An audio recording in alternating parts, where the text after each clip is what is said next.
এক মুহূর্তের অসতর্কতা আর কয়েক সেকেন্ডের মধ্যেই খালি হয়ে যেতে পারে আপনার পকেট, হারিয়ে যেতে পারে আপনার মোবাইল, মানিব্যাগ, এমনকি জীবনভর জমানো টাকা। বাস, ট্রেন, লঞ্চ কিংবা বাইকে অসংখ্য মানুষ প্রতিদিন অজ্ঞান পার্টি, মলম পার্টি, পকেটমার, ছিনতাইকারী ও প্রতারক চক্রের শিকার হচ্ছেন। তাদের কৌশল খুবই নিখুঁত। কখনো তারা গল্পের মাধ্যমে আপনাকে ব্যস্ত রাখবে, কখনো খাবারে অচেতন করার ওষুধ মিশিয়ে দিবে, আবার কখনো আপনি টের পাওয়ার আগেই তাদের দক্ষ হাতে কেটে নেবে আপনার পকেট, নিয়ে যাবে আপনার মোবাইল, মানিব্যাগ কিংবা মূল্যবান জিনিসপত্র। অনেক সময় ঘটনার পর ভুক্তভোগী আইন শৃঙ্খলা বাহিনীর দ্বারস্থ হন, কিন্তু চক্র পালিয়ে যাওয়ার কারণে পর্যাপ্ত তথ্য প্রমাণ না থাকায় অভিযোগ করা যায় না। অভিযোগ দায়ের করলেও এক্ষেত্রে বরাবরই আইন শৃঙ্খলা বাহিনী অবহেলা এবং অপারগতা পোষণ করেন। হারানো জিনিস উদ্ধার করা খুবই কঠিন হয়ে যায়। তাই অপরাধ ঘটার পর আফসোস নয়, অপরাধ ঘটার আগেই সচেতনতা সবচেয়ে বড় নিরাপত্তা এবং নিজেদের জন্য জরুরি। অপরিচিত কারো দেওয়া খাবার বা পানীয় গ্রহণ করবেন না।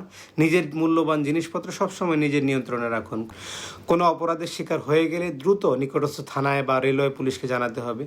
একটু সতর্কতাই বাঁচাতে পারে আপনার কষ্টার্জিত সম্পদ, এমনকি আপনার জীবনও।